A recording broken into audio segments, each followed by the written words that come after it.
What's going on, everybody? Welcome into the Jets Report by Chat Sports. My name is Patrick Siepman, and coming up on today's show, Jets fans got some great news despite the 34-10 loss to the Miami Dolphins, where this game didn't even feel like a football game. The Jets got blasted from the jump. Miami came out, was on them 21-0. Tyrod Taylor got hurt, and then it was the Brady Cook show.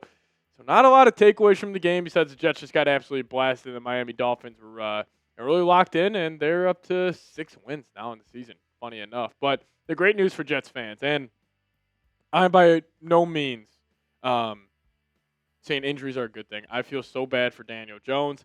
Him as a person, he looked like he suffered a very, very significant Achilles injury, and it's probably going to be a torn Achilles, which puts him right up, if it's a 9-month injury, right up to week one, the start of next season. So prayers out to Daniel Jones. I feel awful.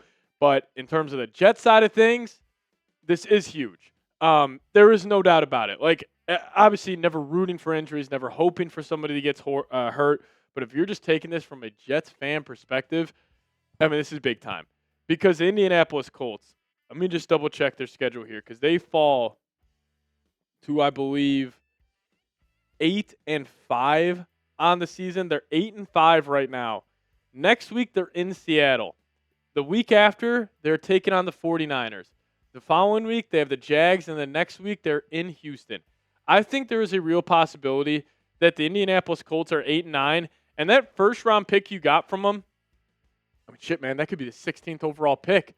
And if the Jets, I mean, they win maybe one more game max, you're probably going to have the 6th to 8th overall pick, even maybe a top 5. I mean, you could have pick number 6, pick number 16, and you could potentially go land Fernando Mendoza. But what I think is more significant here with the Daniel Jones injury is the fact that you got their draft pick in 2027.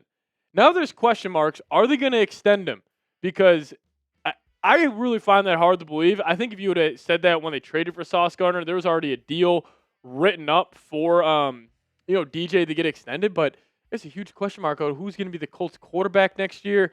So even though never root for injuries, it's a terrible thing what happened to Daniel Jones, and my thoughts and prayers go out to him. But for Jets fans, I mean, this is just huge for like the kind of start of the rebuild and the new era for the New York Jets. But in today's game, offense really struggled. I mean, there's no doubt about it. When you have a backup quarterback in there and Brady Cook, that's what's going to happen. Breece Hall, 14 carries, 43 yards on the ground, 3.1 yards per clip. He couldn't really get going. Honestly, about 3 games in a row where Breece Hall hasn't really done much. Mason Taylor got going a little bit. I thought that was mainly Brady Cook just trying to find his safety net in the rookie tight end, 5 for 51. But Brady Cook, listen, I feel bad for him. This was a tough spot to be thrown into. He was a UDFA from Missouri. Now, listen, guys, even at Missouri, I didn't think Brady Cook was that good of a quarterback. I was kind of shocked he was on an NFL roster. I am shocked he got NFL experience today. But he was 14 to 30, 163 yards, had 2 interceptions. I think you can all say it. Brady Cook will just be a practice squad, bounce around quarterback in his NFL career. Obviously, tough spot. You don't want to make a huge judgment on his entire career off just one game, but didn't really look the part. Struggled out there. Didn't really feel comfortable. Looked small. So Brady Cook, didn't really do much. John Mechie caught 4 passes for 34 yards. Had a long for 18 today. 80 Mitchell tacked on another 24-yard reception. So, the only thing is that a little disappointing with Tyrod getting hurt is because, we talked about, like, evaluating this Jets offense, like evaluating guys like A.D. Mitchell, evaluating guys, like John Mechie, Mason Taylor. When you're just getting such bad quarterback play that the Jets had from a guy like Brady Cook today, where also he put up those numbers when you're down by 2 scores. Like, the Dolphins are just asking you to, dink and dunk your way up the field, and he couldn't be accurate with the football. So, again, a little concerning that you just couldn't evaluate the whole offense today. But this game, I mean, the Dolphins are just a better football team right now. I mean, the Dolphins, I think this is their 4th win in a row. 4 wins in a row. They're up to 6-7 on the season. So clearly they wanted this one. Give credit to Mike McDaniel. He has those guys, still locked in to the year. And for a guy who was on the hot seat, this team was 2-7 4 weeks ago. Now they're 6-7, about to be 500. But I still think, and we'll do a full show on this tomorrow, but a guy who really impressed me yesterday in college football was Fernando Mendoza. I thought he was awesome. Now, the raw stat sheet's not going to blow you away. But I thought he made some big time throws, and he kind of reminds me a little bit of like a mobile Kirk Cousins, but he's also got some great touch like Drake May does. He's an interesting prospect, and I think the Jets will really consider going all in for Mendoza. And that's what I want to talk about here in just a second. But you guys let me know. Should the Jets go all in for Mendoza? Give me a T for trade. Give me a P for pass. Talking about sending all of that draft capital to trade up and get the number 1 overall pick. You guys let me know your thoughts. T for trade, P for pass. Now we'll dive into some more Fernando Mendoza talk here in a second and talk about the rest of this game. But today's episode is brought to you by Prize Picks. Now it is a holiday season, and it's the best time of year for sports. You got bowl games, basketball and football matchups, playoff pushes. It is all happening at once. And when you and I are out here making decisions every day, what gifts to buy, what to eat, which game to watch, there's only one place where it feels good to be right, and that is Prize Picks. Now, Prize Picks, they have a new feature called early payouts. So if your lineup gets off to a hot start, you may have the option to cash out those winnings before the game even finishes. And it's super simple to play. All you got to do is pick more or less on at least 2 player stats. And if you guys get your picks right, you could cash in. So get in on the action.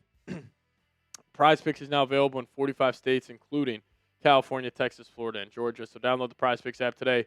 Plug in that promo code CLNS. Get hooked up with $50 in lineups after you play your first $5 lineup. That's promo code CLNS to get $50 in lineups after you play your first $5 lineup. But shout out to Prize Picks for sponsoring today's show. Prize Picks, it's good to be right.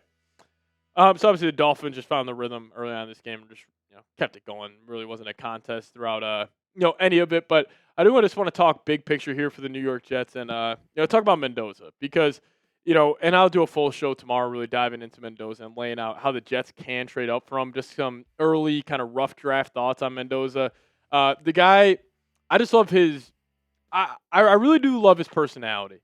And if you guys saw him after the game, he had that viral moment. He was like, "Man, the Indiana Hoosiers." They said like we're flipping Big Ten champs. People are saying he kind of reminds him of like Kirk Cousins, J.J. McCarthy, kind of that corny, statuesque, typical white quarterback. And he definitely has some of that in him. But just on the field, like Mendoza, I will give him credit. He got absolutely blasted on the first play of that game yesterday. He was rolling out to his right. Cannon Curry, the edge for Ohio State, just absolutely drilled him. And he had to go out for a play, and then his actually little brother had to step in. But then he just found his rhythm. Like, he was just incredibly accurate with the football. He made big-time plays when they needed to be made. And, Indiana being 13-0, Indiana winning the Big Ten title. Yes, Cignetti gets a lot of credit, their head coach, but I think the bigger story around Indiana is their quarterback. And also, I will be pounding the table for this all offseason long. If you trade up for Mendoza, you keep one of your second-round picks, and you draft Elijah Surratt. This guy, I promise you, he's not going to be a first-round wide receiver.